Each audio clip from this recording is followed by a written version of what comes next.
파주 출판도시도 사랑하고 파주 북소리 축제도 사랑하고 책더 라인을 더욱 사랑하는 개그맨이자 독서 전도사 고명환입니다. 반갑습니다. 네. 두 번째 시간 책더 라인에서 우리 은효 작가님과 또 김현 시인께서 나오셔서 이야기하기 어려울 수도 있고 또 얘기하기 좀 부담될 수도 있지만 하지만 또 얘기를 나눠보니 얘기하길 잘했다.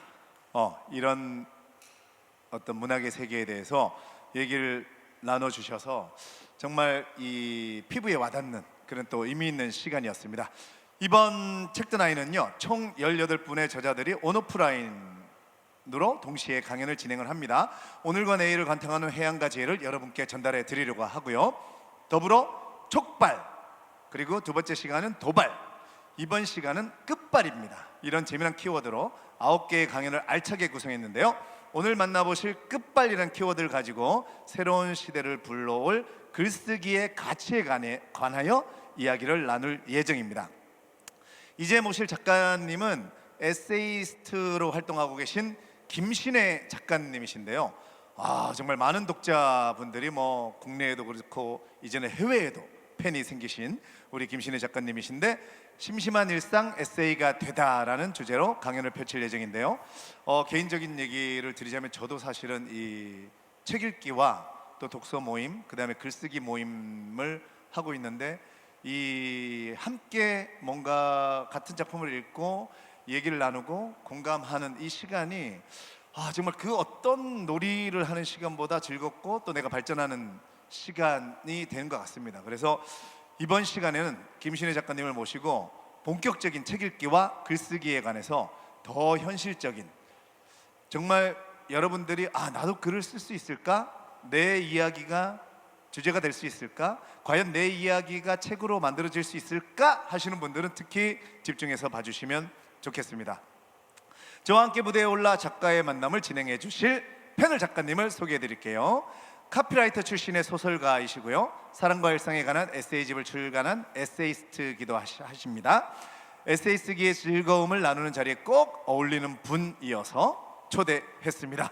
오늘의 패널 신지희 소설가를 모십니다. 어서 오세요. 네, 반갑습니다. 안녕하세요. 반갑습니다. 네, 우리 이 파주 출판단지에는 자주 오시겠네요. 제가 이 축제 때마다 네네네. 한 번씩 오긴 네. 했었어요. 아주 네. 자주는 아니지만. 네. 네. 근데 또 다시 봐도 늘 새롭네요, 이 동네가. 네. 그리고 왜 저는 이 지혜숲이 처음 생겼을 때 네. 왔을 때 그 책 속에 그 어마어마한 장서들 속에 둘러싸여 있을 때의 그 느낌이 너무 좋았거든요. 네. 그러니까 오늘 새로 또 와보시니까 소감이 어떠신지요? 이름을 참 잘 지으셨다. 네, 지혜의 네, 숲이라고. 그렇죠. 네, 네, 그 책들이 이렇게 숲처럼 꽂혀 있는 그 모습이 약간 딱 입구에 들어서면 압도적이기도 하지만 네. 동시에 약간 편안한 느낌도 주고. 네, 네, 그래서 매력적인 곳인 것 같아요. 네. 네. 그러니까 오신 분들이 다 이 주변에 보면 사진 찍을 곳이 많이 있지만 대부분이 그 수없이 많은 책이 꽂혀 있는 맞아요. 그곳을 배경으로 네. 사진을 많이 찍으시더라고요. 네. 그러니까 그 책과 사람이 함께 있는 사진이 뭔가 사람들로 하여금 편안함을 주고 또 뭔가 기대감을 주고 흥미를 유발하는 그런 지혜의 숲. 또 찍어놓고 보면 이뻐요. 이뻐요. 그래서 사실은 보면 남자친구분들을 모시고 와서 네. 이제 책을 꺼내 가지고 네, 네. 굉장히 그 연출도 다양하게 네, 하시더라고요. 맞아요. 책을 이렇게 뽑는 순간 아니면 이렇게 펼쳐서 읽는 순간 네. 각도도 굉장히 여러 군데서 네. 그래서 여기 와 보시면 그러다 보면 사실 책하고 친해지는 계기가 되고 그렇죠. 또 꺼냈던 책이 우연히 꺼냈는데 그 책이 어쩌면 내 인생을 바꿔놓은 그런 분들도 주변에 많이 만나봤거든요. 독서 모임에서. 정말요? 네, 그러니까 한번 책과 함께 네. 오늘 또 할 수 있는 그런 모험의 시간. 네. 하지만 어쩌면 좀 더 이번 시간은 굉장히 그냥 내 주변의 얘기, 그죠? 우리 일상의 얘기들을 해줄 그런 시간이니까 여러분들에게 더욱 친숙하게 다가설 수 있는 세 번째 시간입니다. 오늘 패널로 나와주신 우리 신지희 소설가에 대해서 제가 짧게 소개를 좀 해드릴게요. 2012년 작가세계 신인문학상으로 등단해 소설가가 되셨고 소설집 모서리의 탄생을 출간하셨습니다. 2020년 이효석 문학상 우수상을 수상한 작가이기도 하죠. 또 세월호 추모 공동 소설집 우리는 행복할 수 있을까, 남북한 작가 공동 소설집 국경을 넘는 그림자 등의 작품을 수록한 바 있고요. 수거물 폐기물, 너는 네 인생이 마음에 드니 등의 에세이를 출간하며 사랑과 연애의 시작과 종말, 그 일상을 다룬 이야기를 독자와 나누기도 했었습니다.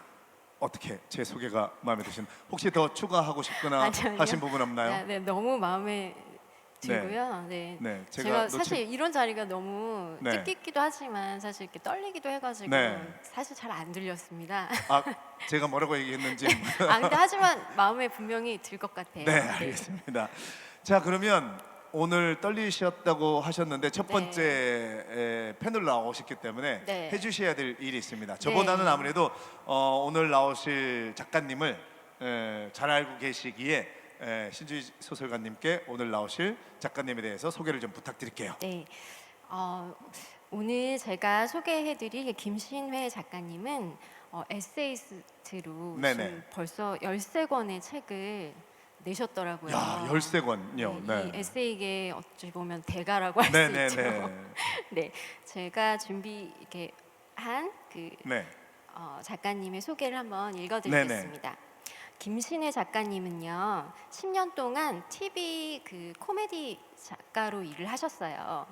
처음에 보노보노 이야기로 에세이를 이렇게 쓰셨는데 네, 맞아요. 보노보노에게 첫눈에 반했다가 살짝 지루했다가 또다시 생각나서 푹 빠졌다가 한참 안 보다가 불쑥 떠올라서 마침 처음 보는 것처럼 정주행하기, 이 과정을 되게 많이 반복하시면서 에세이를 쓰신 것 같아요. 네. 그러면서 어느새 이제 이 보노보노라는 친구와 정말 마음속으로 이렇게 위로를 주고받는, 감정을 주고받는 친구가 돼서 그렇게 에세이를 시작하신 것 같습니다. 네. 그래서 보노보노만큼이나, 그러니까 본인 성격을 이렇게 또 말씀하셨어요. 네, 네, 맞아요. 보노보노만큼이나 겁이 많고 포로리처럼 고집이 세고 네.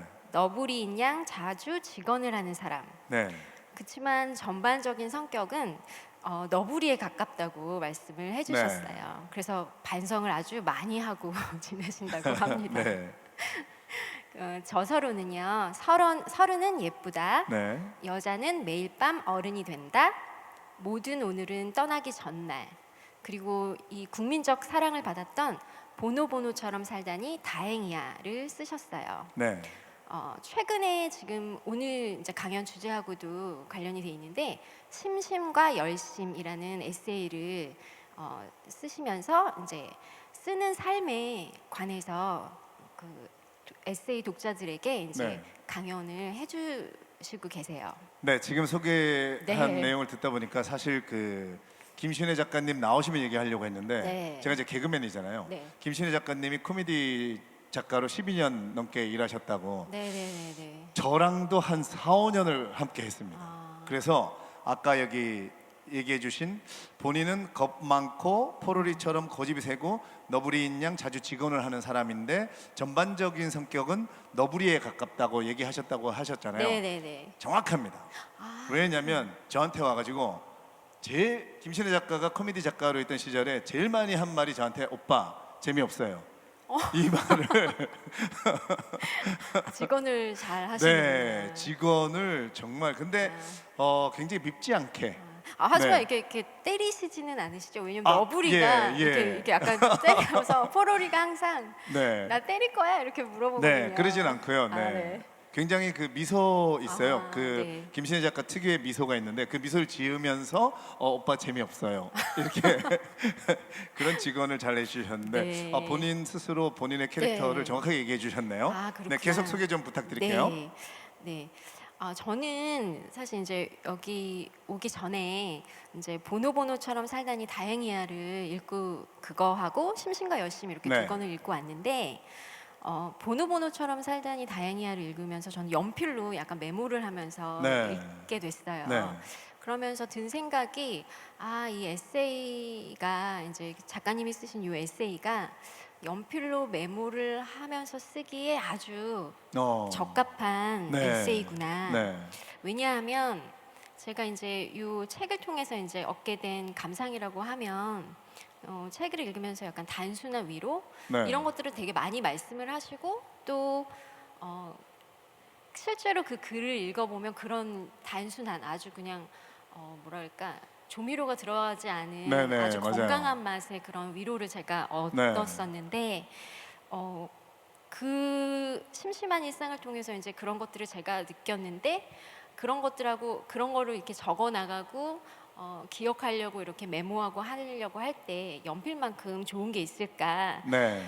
그게 왜 그러냐면 단순한 위로라는 게 사실 이렇게 쉬운 게 아니잖아요. 네네. 왜냐하면 말은 되게 단순한 위로 쉽지만 사실 이걸 하려면 사람이 솔직해야 하거든요. 네, 맞아요. 근데 저희가 이제 이 생활을 하면서 보면 솔직하기가 사실 제일 어렵기도 어렵죠. 네. 하고, 네. 그래서 이제 이게 이렇게 하는 게 쉬울까? 이게 글로 담는 게 쉬울까?라고 생각을 하다가 또 심심과 열심이라는 그 에세이가 글을 쓰는 것에 관한 에세이잖아요. 네네. 그걸 또 읽어보니까 또 거기에 또 답이 있더라고요. 네. 그래서 약간 그 두 개를 이렇게 같이 좀 두 개가 두 책이 이제 시간차가 있기는 하지만 두 개를 읽으면서 같이 이런 식으로 글을 쓰기를 시작한다면 연필을 들고 네. 시작한다면 일단 시작해볼 용기는 생길 것 같다. 약간 그래서 처음 뭔가 글을 시작하는 독자들에게 이렇게 응원의 메시지 같은 것도 네. 될 수 있겠다. 네. 이런 생각을 했습니다. 그래서 이제 요 책에 나와 있는 이제 작가님의 말을 빌려서 말을 드리자면 네. 대단한 드라마나 그러니까 대단한 드라마나 업적, 해프닝이 없어도 멋진 에세이를 쓸 수 있다고 말을 하고 네. 그리고 바로 오늘의 내 감정이 가장 중요한 에세이의 주제 내지는 소재가 될 수 있다고 이렇게 조곤조곤 힘을 빼고 솔직하게 이렇게 말씀하시는 그 작가님의 톤이 너무나 좋았고 네.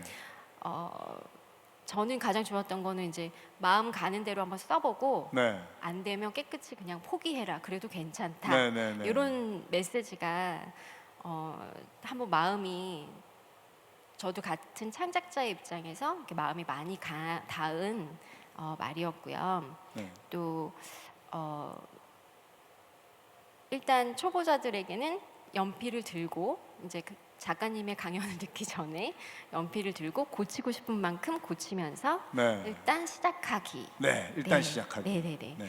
그런 의미에서 오늘 작가님의 강연이 되게 더 기대가 되는 부분이에요. 네. 이런 것들을 들으면서 이제 함께 시작할 수 있다는 거. 그래서 일단 틀려도 마음껏 지을 수 있는 마음의 자유를 가지고 오늘 이 강연에 임하자. 네. 여기까지가 저의 감상이자 이제 이 강연을 지켜보시는 분들이 가졌으면 하는 마음. 네. 네네.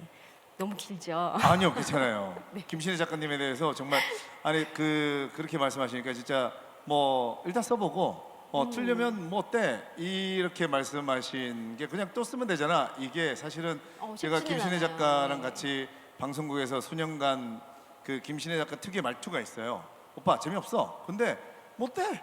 또 짜면 되잖아 우리. 네. 이런 어떤 이 김신혜 작가님만의 너무 진지하지 않음. 하지만 그냥 긍정적으로 이렇게 쉽게 툭툭 넘겨버리기. 맞아요. 그게 사실 어떤 부분에서는 쉬울 것 같지만 쉽지 않은 부분이기도 하거든요. 네. 근데 그거를 좀 흉내내서 그냥 일상의 얘기들을 그냥 한번 정말 멋지게 쓰려고도 하지 말고 뭐 흉내내려고도 하지 말고 그냥 어차피 연필로 써서 지우면 네. 되니까 툭툭 써보기. 틀려도 된다라는 마음이 제일 중요한 것 같아요. 네. 틀려도 괜찮아. 그래서 일단은 그냥 네. 첫 줄부터 써보는. 네네네. 제가 어디서 찾아봤더니 김신혜 작가님이 쓰시는 스타일이 처음부터 끝까지 초고는 멈추지 않고 쭉 쓴다. 네. 다음에 이제 퇴고를 이제 하시지만 네. 아무튼 처음 시작은 그렇게 하는 것이 마음을 먹고 머릿속에 다 그린 다음에 쓰는 것보다는 일단 네. 나아갈 수 있는 방법이다라고 말씀을 하시는 걸 제가 어디선가 봤는데 네. 네.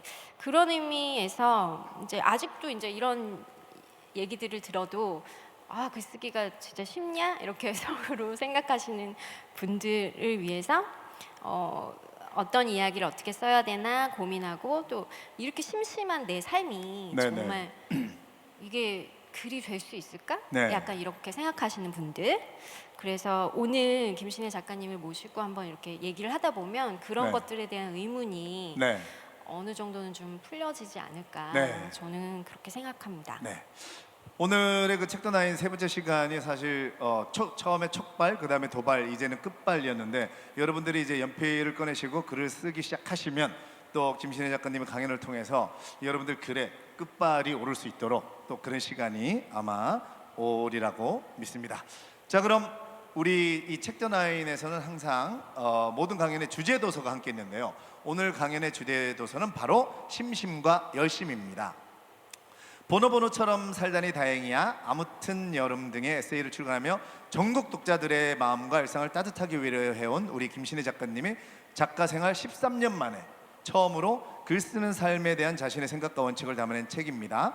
이 심심한 일상을 열심히 쓰는 것, 그게 바로 에세이다라고 말하는 이 작가님의 말처럼 심심과 열심이라는 제목에는 긴 세월 꾹꾹 눌러 담아 단단해진 작가님만의 글쓰기 신조와 생활이 담겨 있다고 생각을 합니다.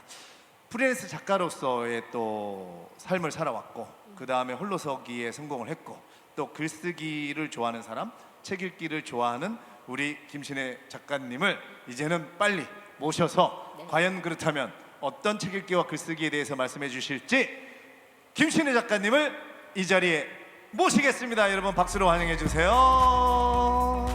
네, 어서 오세요. 예. 이쪽으로 마이크. 네.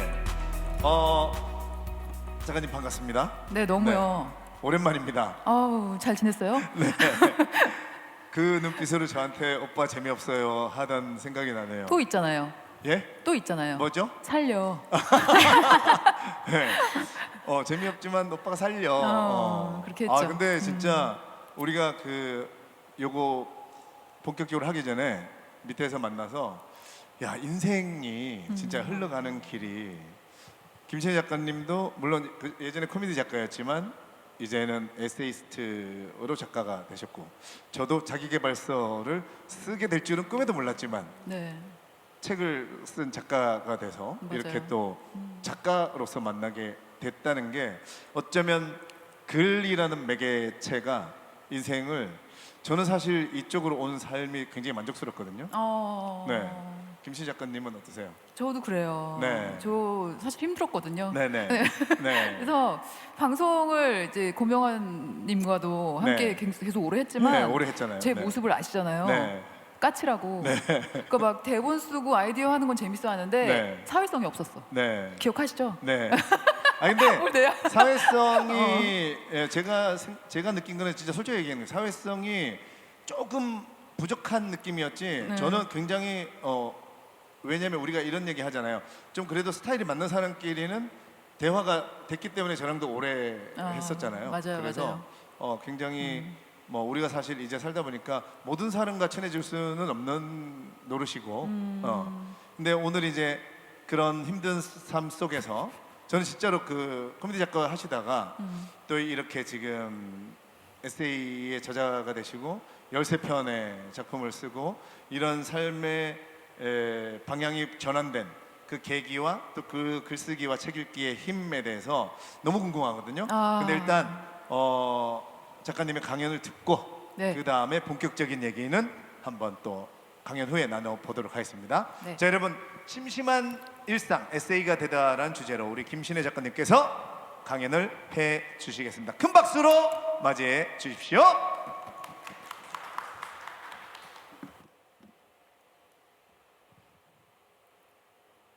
네, 여러분 안녕하세요. 오늘 이렇게 파주에 와서 여러분들께 글쓰기 강연을 하게 된 저는 13년 차 전업 에세이스트 김신회라고 합니다.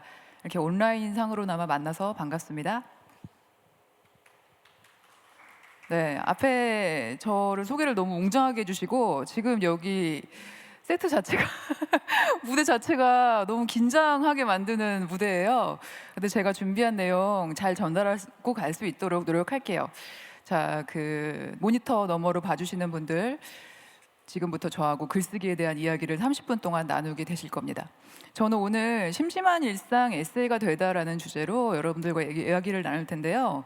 사실 요즘 에세이라는 말이 전보다 훨씬 많이 들리는 것 같아요. 나는 에세이를 쓴다, 혹은 에세이 작가가 되고 싶다, 아니면은 하루에 한 편씩 에세이 쓰는 것을 루틴으로 하고 있어요 라고 말씀하시는 분들도 계시거든요. 근데 참 아이러니한 게 독서 인구는 점점 줄어가는데 왜 글 쓰고 싶어 하는 사람은 늘어갈까?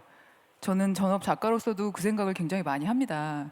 그래서 요즘 글쓰기에 대한 열망이 점점 높아가고 있는 시기에 과연 에세이는 어떻게 접근하는 것인지, 그리고 에세이를 쓰려면 우리가 일상 속에서 어떤 노력을 하면 좋을지 하나하나 이야기를 나눠볼까 해요. 그래서 우선은 제가 에세이를 사전에 한번 찾아봤거든요.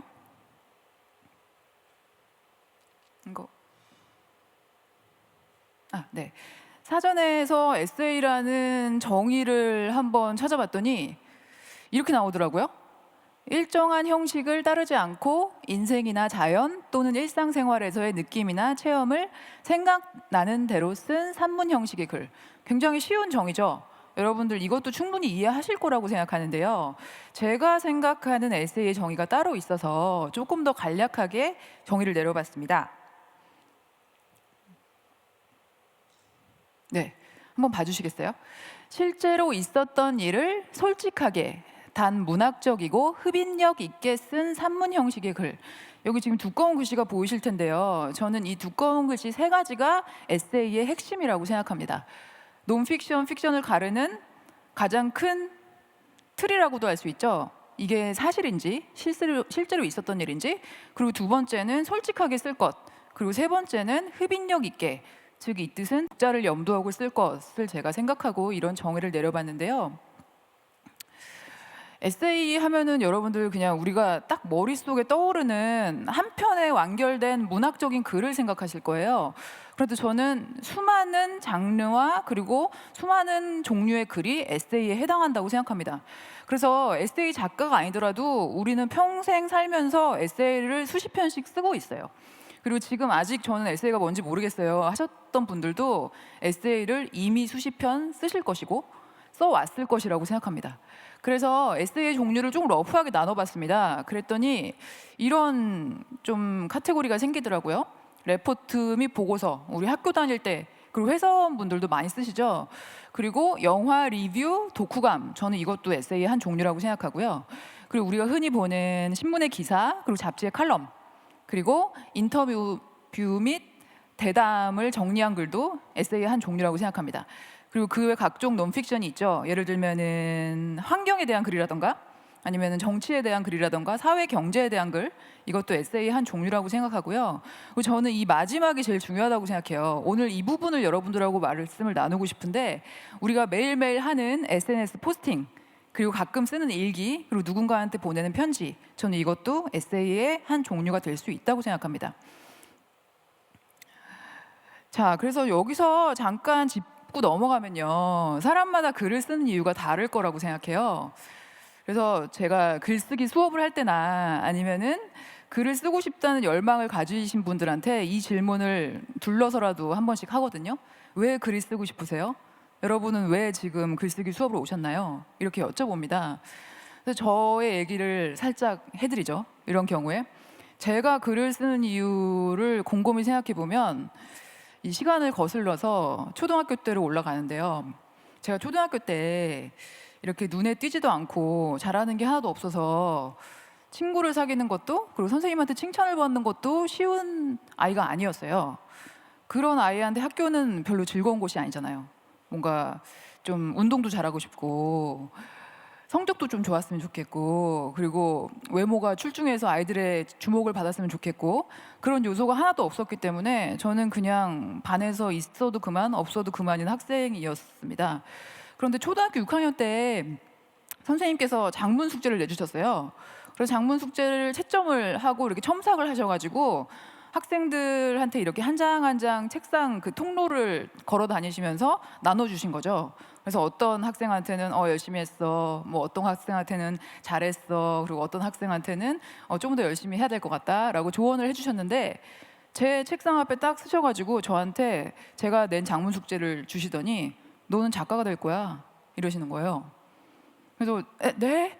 너무 당황해가지고 막 얼굴이 빨개져가지고 어버버 하고 있는데 주변에 있는 친구들이 그 얘기를 먼저 듣고 막 놀렸어요. 그래서 저는 처음으로 초등학교 생활에서 선생님한테 칭찬을 들은 거예요. 그래서 얼굴이 너무 빨개지고 이게 뭔지 모르겠다 하면서 막 빨리 이 시간이 지나갔으면 얼굴 새빨개져가지고 엎드려 있었는데 집에 가는 길에 막 이렇게 점프를 하면서 집에 갔던 기억이 있고 그 이후에 글쓰기를 내가 잘하나? 라는 생각을 처음으로 하게 된 거예요. 그래서 그때부터 작가의 꿈을 꾸었던 건 아니지만 적어도 글을 쓸 때 내가 두려움은 갖지 않게 됐어요. 그래서 그러면 내가 글을 쓰는 이유가 뭘까라고 계속 시간이 지나면서 생각을 해봤더니 저는 사랑받고 싶었던 것 같아요. 제 글로써 누군가가 나를 주목해 줬으면 좋겠다는 생각을 했고요. 그리고 선생님 혹은 친구 아니면 제 주변 사람 넘어서 사람들까지 저를 좀 봐줬으면 하는 생각이 있었던 것 같습니다. 그래서 지금 이 강연을 듣고 계신 분들도 마음속에 자기의 정말 진짜 이유가 있을 거예요. 그래서 저는 그 이유가 결국은 글에 나온다고 생각하거든요. 그래서 이런 생각이 들더라고요. 결국 글을 쓰고 싶은 건 이런 세 가지 중에 하나가 아닐까? 하나는 나에 대해 이야기하고 싶어서, 그리고 그 이야기를 통해서 누군가와 소통하고 싶어서, 또는 내 마음 넘어서는 타인의 마음에 대해서 알고 싶어서, 결국 이 물음표를 느낌표로 바꿔가는 과정이라고 생각합니다. 그래서 저는 글쓰기가 곧 마음 쓰기라고 생각했어요. 이 마음 쓰기에서 쓰기는 두 가지 의미가 있다고 생각하거든요. 하나는 직접 글로 쓴다는 것의 쓰기, 그리고 또 하나는 마음을 쓴다, 정성을 다한다라는 의미. 그래서 글쓰기 안에 우리의 감정이 굉장히 많이 들어가 있는 거라고 생각해요. 저도 작업을 하면서 이 생각을 하고 있고요. 자, 그래서 많은 분들이 대체 글을 어떻게 써야 될지 모르겠다, 시작을 어떻게 해야 될지 모르겠다, 그리고 글을 쓰고 싶은데 망설여진다 하시는 분들 많거든요. 근데 저는 그런 분들을 위해서 글쓰기를 본격적으로 시작하기 전에 여러 가지 시도해 볼 만한 것들이 있습니다 라고 말씀을 드리고 싶어요. 그 중에 하나는 나에 대한 리스트 만들기입니다. 이게 좀 의외인데 왜 내가 나에 대한 리스트를 만들지? 라고 하시는 분들 계실 거예요. 그런데 생각보다 우리는 우리 자신에 대해서 잘 몰라요. 우리가 되고 싶은 우리의 모습은 있을지 몰라도 내가 정말 어떤 사람인지 객관적으로 판단을 내리긴 쉽지가 않죠. 그래서 이것도 또 학창시절 얘기를 하자면 저 옛날 사람이어가지고 옛날에 친구들하고 이렇게 우정을 나눌 때 교환일기 같은 거 자주 이렇게 주고받았습니다. 그래서 교환일기에 일기도 쓰고 편지도 쓰고 그래서 정말 친한 친구하고 이렇게 주고받았는데요. 그 교환일기에서 가장 단골 레퍼토리가 있었어요. 백문백답. 그래서 뭐 좋아하는 색깔은, 좋아하는 가수는, 뭐 좋아하는 계절은, 이런 거를 친구한테 직접 물어보는 대신 앙케이트로 100개의 질문과 대답을 서로 교환을 하는 거였어요. 그걸 통해서 친구의 모습도 알 수 있었지만 저는 제 모습도 다시 한번 알 수 있었다고 생각하거든요. 그래서 이 예전에 학창 시절에 정말 해보고 까먹고 지냈던 이 스스로에게 보내는 앙케이트를 한번 여러분들이 해보면 어떨까 싶은 생각이 들더라고요. 그래서 글쓰기를 시작하기 전에 못 쓰겠다, 첫 문장부터 막혔어, 나 안 쓸래, 이렇게 생각하지 마시고 책상에 앉아서 나에 대한 리스트를 한번 만들어 보셨으면 하는 바람이 들었어요. 이런 게 될 수 있겠죠? 나에 대한 리스트는 뭐 좋아하는 것에 대한 목록을 한번 만들어 보세요. 내가 뭘 좋아하는지 한번 써보세요. 그리고 반대로 싫어하는 것에 대한 목록도 만들 수가 있습니다. 그리고 기억에 남는 경험을 한번 정리해 보시고요. 사실 기억에 남는 경험을 내가 머릿속에 있는 경험 이외에도 굉장히 많이 나올 수가 있고 또 반대로 안 나오는 경우도 있고요. 그리고 그 중에서도 글로 써보고 있는 싶은 것의 목록이 따로 있을 거라고 생각해요. 그것도 한번 적어보시고, 그리고 좋아하는 책, 작가 목록 만들기, 그리고 그 외에 나의 특징에 대해서 정리해보기. 여기서 말하는 나의 특징은요, 내가 생각하는 나, 그리고 주변인들이 나에게 하는 나, 나에게 대해서 얘기하는 나, 이게 다를 거라고 생각해요. 그래서 한번 이렇게 쭉 써보면 생각보다 내가 내 자신에 대해서 이렇게 진지하게 생각해 본 적이 없었네 라는 것을 아실 수 있어요. 그리고 저는 여기서 하나 추천해 드리고 싶은 거는 처음 글을 쓰고 싶으신 분들, 예를 들면 나는 에세이를 처음 써보고 싶어 하시는 분들은 이 중에서 첫 번째, 좋아하는 것에 대해 한번 써보세요. 사람이 좋아하는 것에 대해서 생각을 하다 보면 기분이 좋아집니다. 그리고 자꾸 자기도 모르게 하고 싶은 말이 늘어나요. 그리고 이 좋아하는 감정을 누군가한테 전달하고 싶은 생각도 들어요. 그렇기 때문에 전체적으로 글이 굉장히 밝아지고 풍성해지고 감정이 살아있는 글이 나오거든요.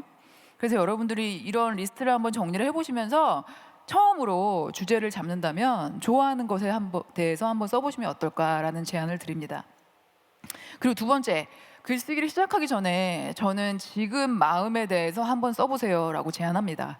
이것은 뭐냐면요, 흔히 우리는 감정과 생각의 차이를 얘기를 많이 하는데, 여러분들 감정과 생각의 차이가 뭐라고 생각하시는지 되게 궁금한데요. 감정은 흔히 생각하는 머리가 아닌 마음으로 하는 거, 생각은 머리로 하는 거, 이렇게 얘기를 하잖아요. 그런데 우리가 평소에 너는 기분이 어때? 라고 묻는 질문에 대부분의 사람들이 생각을 얘기합니다. 왜냐하면 자기의 감정을 언어로 표현하는 방법을 익숙하게 살아오지 않았기 때문이에요. 그래서 저 같은 경우도 뭐 심리 상담을 받을 때나 아니면은 제 감정을 드러내야 할 때 저도 모르게 생각을 얘기하더라고요. 이를테면 제가 지금 여기 이렇게 무대에서 여러분들하고 온라인으로 소통을 하고 있잖아요. 지금 김신혜 씨의 기분이 어떠세요? 라고 물으면 예전에 이렇게 얘기했던 것 같아요. 잘 모르겠어요. 라거나 이게 되게 크네요. 무대가 크네요. 뭔가 저의 마음속에 있는 감정을 얘기를 하는 게 아니라 이 현상과 이 외의 것들을 얘기를 하는 게 습관이 되어 있었던 거죠. 근데 저는 이제는 이 얘기를 할 수 있게 됐어요. 누군가가 저한테 제 기분을 묻는다면 저는 지금 처음에는 굉장히 긴장이 됐지만 고명환 님과 신주희 소설가님과 얘기를 나누는 사이에 긴장이 풀렸고요. 그리고 지금은 여러분들이 저 모니터 너머에서 저를 봐주고 계신다는 걸 믿고 조금 용기가 났어요. 라고 얘기할 수 있습니다. 그런데 스스로의 감정을 이렇게 언어화하는 게 쉬운 일이 아니에요. 그런데 이 언어화가 되지 않으면 특히 감정이 살아있는 글이라고 할 수 있는 에세이가 점점 쓰기 어렵게 된다는 거죠. 그래서 여러분들이 글을 쓰기 앞서 감정을 표현하는 법을 한번 연습을 해보셨으면 좋겠습니다. 먼저 아까 말씀드렸던 감정과 생각의 차이를 알기, 그리고 두 번째, 바로 지금 여기서 느껴지는 것에 대해서 말하기. 아까 얘기했던 거, 그리고 아까 느꼈던 거, 그리고 내 머릿속에 어제까지 자꾸 맴돌던 것, 그런 걸 얘기하는 게 아니라 바로 지금 여기서 어떤 감정을 느끼는지 이야기해 볼 것. 그리고 세 번째는 몸의 변화에 집중해 볼 것. 많은 분들이 감정을 언어화하는 걸 어렵게 생각하신다고 했죠. 그런 분들한테는 내가 지금 식은땀이 나요, 아니면은 머리털이 쭈삣 서는 것 같아요, 아니면 닭살이 돋았어요, 이렇게 신체 변화에 집중하는 것도 굉장히 도움이 됩니다. 그리고 내가 감정과 맞는 표정을 짓는지 살펴본다. 이것도 굉장히 중요한데요. 우리는 사회화된 동물이니까 이 상대방한테 우리의 정말 낯선 날선 그런 감정을 보이면 안 된다고 생각하기 때문에 슬픈 얘기를 할 때도 나도 모르게 웃을 때가 있어요. 그리고 진지한 얘기 하다가도 모르겠어요 막 이렇게 한다거나. 그래서 내가 감정에 맞는 표정을 짓고 있는지 한번 살펴보는 것도 좋을 것 같고요. 그리고 잘 모르겠으면 감정에 이름을 붙여봅니다. 제가 아까 말씀드렸죠, 저의 감정에 대해서. 그거에 이름을 붙이면 뭘까요? 설렘, 긴장, 두 개를 다 갖고 있는 것 같아요. 그런 식으로 단어로 이름을 붙여보는 것도 상당히 많이 도움이 되고요. 그리고 말하기 망설여진다면 글로도 한번 써볼 수 있습니다. 나는 지금 이렇게 느껴, 내 마음이 어때, 그리고 기분이 어떤 것 같아, 이렇게 글로 한번 써보면 내가 몰랐던 나의 감정이 조금 더 명료해진다는 걸 느끼실 수 있을 거예요. 자, 그리고 또 하나는 10분 글쓰기인데요. 이거는 줄리아 카메론이라는 미국의 작가이자 그 글쓰기 멘토이신 분께서 나를 치유하는 글쓰기에서 모닝 페이지를 제안합니다. 그 작가님은 어떤 제안을 하시냐면 매일 아침 눈을 떠서 책상에 앉아라. 그런 다음에 30분이나 1시간 동안 그때 느끼는 감정을 종이에 써라 라고 제안하시거든요. 그래서 저도 굉장히 많이 시도를 해봤어요. 처음엔 너무 시간이 길고 이 종이 언제 채워 막 이런 생각을 하는데 저도 모르게 페이지를 자꾸 채워가는 제가 있더라고요. 그런데 그거를 요즘 바쁜 현대사회에 계속 루틴으로 지속하기가 쉽지 않았어요. 그래서 저는 적어도 10분이라도 하루에 책상에 앉아서 나의 감정을 써보는 거 어떨까라고 역으로 제안을 드리고 싶었어요. 10분 글쓰기는 어떻게 진행이 되냐면요, 지금 여기서 느끼는 감정에 대해서 쓰세요. 나는 지금 10분 글쓰기를 하고 있어. 그런데 너무 재미가 없을 것 같아. 그리고 지루할 것 같아. 무슨 말을 써야 될지 모르겠어. 그걸 그대로 쓰시는 겁니다. 그리고 두 번째, 머릿속에 떠오르는 생각에 대해 쓴다. 처음 항목이랑 똑같은 거죠. 아까 내가 들었던 그런 거 말고 바로 지금 여기서 어떤 생각이 떠오르는지. 지금 글을 쓰려고 책상에 앉았더니 어제 식당에서 남기고 온 칼국수가 생각난다. 그거 쓸 수 있는 거예요. 네. 그리고 세 번째, 기승전결을 생각하지 않고 쓴다. 대부분의 글쓰기 초보자분들이 기승전결이 없다는 이유로 글쓰기 자체를 포기합니다. 그런데 이 10분 글쓰기는 나의 지금 감정을 아는 게 목적이기 때문에 뭐 기승전결 필요 없죠. 이 얘기했다가 저 얘기해도 상관없는 무대다라고 생각하시면 좋을 것 같고요. 그리고 빈 종이를 채운다는 마음으로 쓴다. 그냥 나는 아무 의미도 없지만 오늘은 이 종이 한 장을 채우겠어 라고 생각하면 그 종이 채우는 거는 그렇게 어렵지 않다는 걸 아실 수 있어요. 그리고 또 하나, 안 풀리더라도 끝까지 쓴다. 남을 의식하지 않고 쓴다. 이것을 한번 연습을 해보시면요, 10분이라는 시간이 생각보다 길다는 걸 아실 수도 있고요. 그리고 나도 모르게 10분이 갔어 이러신 분도 계시더라고요. 그래서 저는 웬만하면 글쓰기 수업을 할 때 이 순서를 꼭 가집니다. 그래서 어떤 걸 느끼셨는지, 그리고 만약에 즐거우셨다면 그 즐거움을 그대로 글쓰기에도 유지하셨으면 좋겠다라는 조언을 드려요. 그래서 글쓰기를 시작하기 전에 또 하나, SNS 하기. 독자를 의식하는 글쓰기를 준비하고 연습할 수 있는 가장 좋은 매체라고 생각해요. 그리고 또 하나는 책은 재미로 읽기. 세상엔 수많은 책이 있는데 좋다는 책은 정해져 있죠. 이를테면 고전이라든지 베스트셀러들, 그런 책이 내 성향에 맞지 않았을 때 드는 이상한 자괴감이 있잖아요. 나는 뭔가 좀 무식하나? 아니면 내가 시류를 읽지 못하나? 이런 생각을 저도 하거든요. 그런데 적어도 독서는 즐거움이어야지 앞으로 계속할 수가 있어요. 우리가 독서를 정말 억지로 한다거나 아니면 누군가가 읽어야 된다고 권해줘서 그 책을 읽거나 하면 이 책 읽는 즐거움이 점점 사라지면서 의무 또는 어떤 일이 되거든요. 그래서 저는 독서의 즐거움을 끝까지 가져가시기 위해서 처음부터 끝까지 다 안 읽어도 된다. 그리고 내가 만화만 읽고 싶으면 만화만 읽어도 된다. 그리고 결말만 읽고 싶으면 결말만 읽어도 된다라고 말씀을 드립니다. 적어도 독서를 할 때만큼은 죄책감을 안 가졌으면 좋겠다는 생각이 있어요. 글쓰기를 시작하기 전에 이렇게 다양한 활동으로 여러분들이 심신을 부스팅할 수 있다고 생각했어요. 자, 그렇다면 글쓰기를 일상으로 만드는 방법은 뭐가 있을까에 대해서 알아볼게요. 가장 첫 번째는요, 일기 쓰기와 편지 쓰기입니다. 초반에 에세이의 종류의 제일 마지막에 있었던 항목이죠. 일기 쓰기와 편지 쓰기를 일상적으로 하면 여러분들은 글쓰기를 이미 실천하고 있다고 생각하시면 돼요.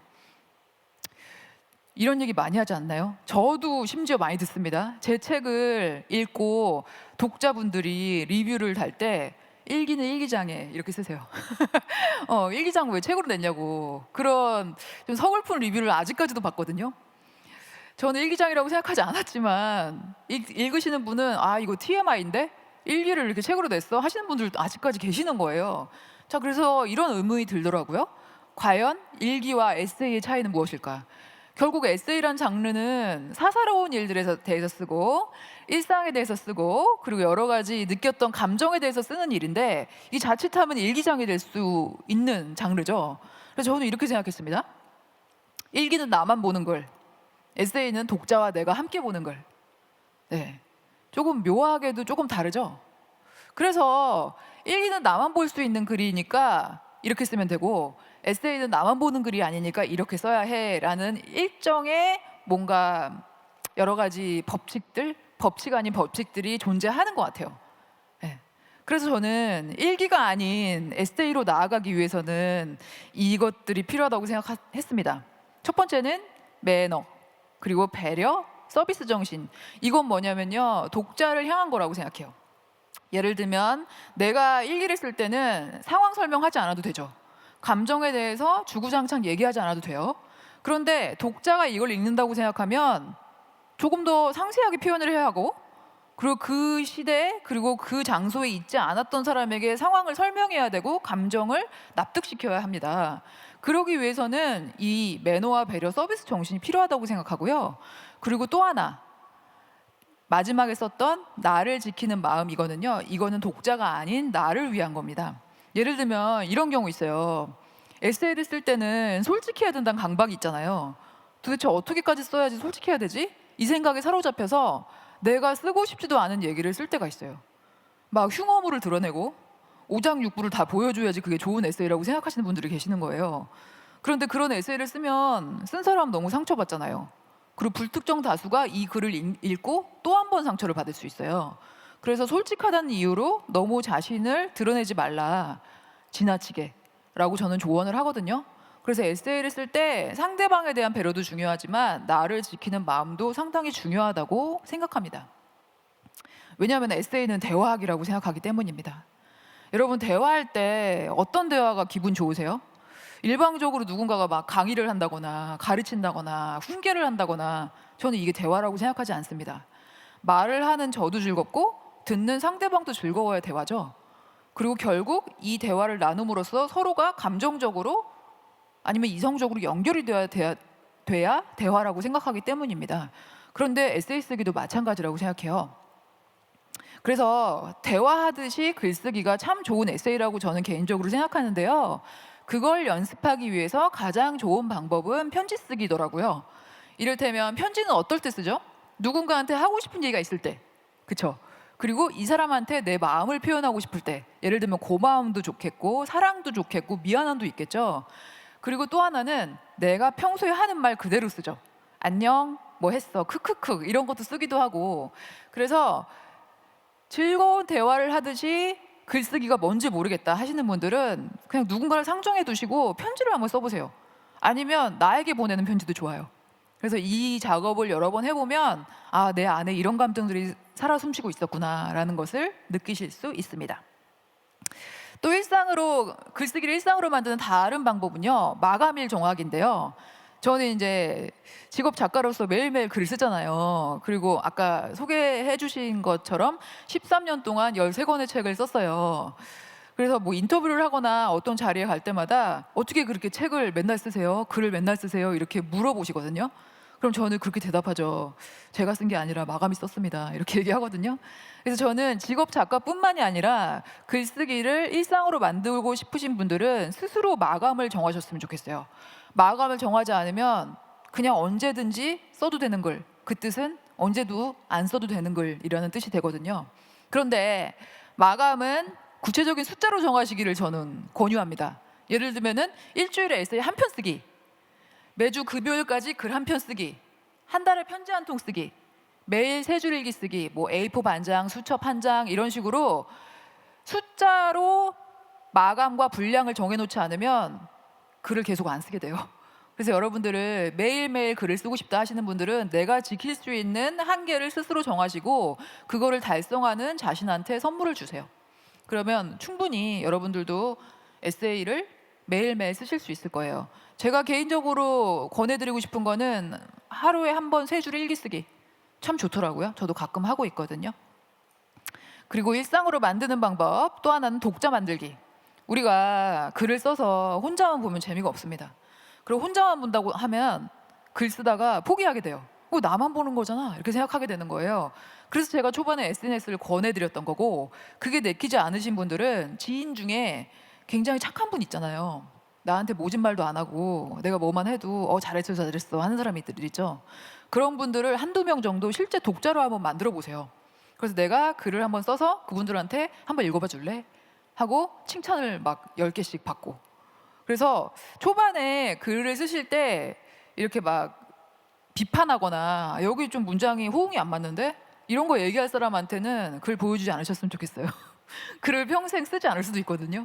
그래서 칭찬을 많이 듣고 내 토양을 단단하게 해놓은 다음에 그 다음에 비판도 받아들일 수 있다는 생각이 들었어요. 그래서 독자를 실제로 한번 만들어 보시라는 걸 권해드리고 있습니다. 그리고 더 넘어서 에세이는 독자와 내가 함께 읽는 글이라고 말씀드렸죠. 그래서 독자가 있는 글쓰기를 위해서 이런 실천을 해주셨으면 좋겠다는 생각이 들었습니다. 첫 번째는 글의 제목을 꼭 붙이세요. 글의 제목이라고 하는 건 뭐냐면 이렇게 선물을 줄 때 까만 봉지에다가 오다 주셨다 하는 거랑 예쁜 포장지에 포장해서 이렇게 주는 거랑 다르잖아요. 이거는 독자를 위한 예의라고 생각해요. 그래서 글의 제목을 멋지게 한번 붙여보시고요. 그리고 적절한 분량으로 완성하기. 적절한 분량이 과연 뭘까요? 에세이 한 편에 저는 그렇게 생각해요. A4 한 장에서 한 장 반, 글자 크기 10으로 그렇게 하면은 한 편의 완성된 에세이 분량이 되거든요. 그래서 그 분량에 맞지 않으면 그 에세이는 한 편의 에세이로 완성이 안 된다고 생각하셔도 좋고, 넘어가면 아 이건 내가 너무 많은 얘기를 썼구나라고 생각하실 수 있어요. 그리고 아주 기본적인 거죠. 표준어, 맞춤법, 오탈자 체크하기, 그리고 가독성 제고하기, 문단을 나눠주신다거나 아니면 문장이 너무 길면 쉼표나 문장 나누기를 해주신다거나, 그리고 어려운 단어가 있지 않은지라는 거 한번 살펴보셨으면 좋겠고요. 그리고 글로 가르치지 않기. 글로 참 많이 가르칩니다, 우리는. 그런데 우리가 독자였을 때도 글로 가르치는 사람의 글은 읽기 싫어요. 마음이 다치죠. 근데 나도 모르게 글을 쓸 때는 훌륭해져야 된다는 생각이 들어가지고 이 인생은 이런 것이다, 젊음이란 말이지, 이러고 있단 말이죠. 그래서 글로 가르치지 않기. 그리고 독자도 나도 재미있는 글쓰기. 나도 쓰면서 즐거우면요, 독자도 그 기운을 느끼더라고요. 그래서 이렇게 실천할 수 있는 방법이 여러 가지 있다는 거고요. 그리고 또 하나는 심심한 일상을 에세이로 쓰는 법에서 제가 책에도 썼는데 첫 문장보다 끝 문장에 신경 써라, 이런 말씀을 드렸거든요. 이건 뭐냐면 제가 이렇게 예시를 들어왔습니다. 우리가 무심코 쓰는 끝 문장의 예, 오늘을 통해 일상은 소중하다는 걸 깨달았다라거나 뭐 나는 느꼈다, 가장 큰 재산은 사람이라는 것을, 이런 식으로 훈훈하고 따뜻하게 끝을 맺으려고 하는 우리들의 강박관념이 있습니다. 그런데요, 저는 그렇게 생각하지 않아요. 그래서 식상하지 않은 글을 쓰려면요, 끝 문장을 쓰려면요, 뭔가를 느끼지 않아도 좋고 교훈 없어도 되고 결론도 필요 없습니다. 다짐과 희망사항으로 끝을 맺지 않아도 된다라고 이야기를 드리고 싶어요. 왜냐하면 그런 글은 우리 이미 너무 많이 봤거든요. 그리고 그렇게 얘기하는 사람 또 싫잖아요. 그런데도 그래 우리는 그렇게 쓰고 있다는 거죠. 안 그랬으면 좋겠다라는 생각이 들었고요. 그리고 또 하나는 심심한 일상을 에세이로 쓰기 위해서 우리가 그런 이야기를 굉장히 많이 합니다. 일상이 너무 초라하고 매일 반복되면 뭘 써야 될지 모르겠어요. 그냥 출근하고 퇴근하고 점심시간에 동료들하고 밥 먹고 아니면 집에 와가지고 씻고 자고, 이거를 어떻게 에세이로 쓰죠? 하시는 분들이 많은데요. 저는 그런 이야기야말로 에세이의 소재라고 생각하거든요. 왜냐하면 그 안에 똑같은 상황에서 매일매일 다른 감정을 우리는 느끼고 있기 때문이에요. 그래서 글쓰기를 이렇게 시작하시는 분들이 가장 많이 고민을 하시는 게 내 삶에 드라마가 없다. 그래서 뭐 예를 들면 여행이라도 떠나야 되나? 아니면 뭐 진한 연애라도 한번 해봐야 되나? 아니면 퇴사를 해볼까? 이런 생각을 하시는 분들 계세요. 그래서 그런 분들이 생각하는 거는 상황을 자꾸 생각하시는 거예요. 내가 이런 상황이 되면 이런 얘기가 나오지 않을까? 그리고 이런 일이 있으면은 이렇게 내 인생이 흘러가지 않을까라고 생각해서 감정이 아닌 상황에 집중한 글쓰기를 하기가 쉬워요. 그런데 저는 에세이는 초반에 말씀드렸다시피 감정에 집중하는 장르라고 말씀드렸잖아요. 그래서 매일매일 우리가 똑같이 출퇴근에 지하철을 타고, 그리고 점심 때 동료와 도시락을 먹고 저녁에 집에 와서 뒹굴더라도 그때그때 따른 감정을 쓰는 게 에세이라고 생각합니다. 그래서 드라마틱한 경험이 없어도, 대단한 성취가 없어도 쓸 수 있는 글이 에세이라고 생각해서 저는 오히려 심심한 일상을 에세이로 쓰는 데는 상황보다 감정이 중요하다는 말씀을 드리고 싶어요. 그래서 저는 이렇게 여러분들한테 좀 재빨리 30분 동안 글쓰기에 대한 말씀을 드렸는데, 이 모든 이야기는 제가 올해 여름에 발간했던 이 책 심심과 열심이라는 책에 담겨 있습니다. 그래서 궁금하신 분들은 책을 한번 읽어봐 주시고요. 오늘 이후에 사회자분과 패널분과 더 글쓰기에 대한 이야기 나누겠습니다. 제 강연 들어봐 주셔서 감사합니다, 여러분.